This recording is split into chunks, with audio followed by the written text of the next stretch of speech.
வானில் கருநிற மேகங்கள் ஒன்றோடு ஒன்றாக ஆக்ரோசமாக முட்டிக்கொண்டிருந்தது.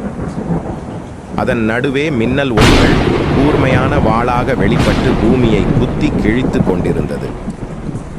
மழைத்துளிகள் போர்க்களத்தில் வீரர்கள் வெற்றி முழக்கத்தை இட்டுக் கொண்டிருந்தது.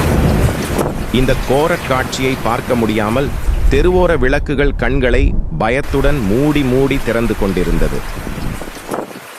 பலத்த இடி சத்தத்தில் மின்சாரங்கள் கண்களை மூடிக்கொண்டது.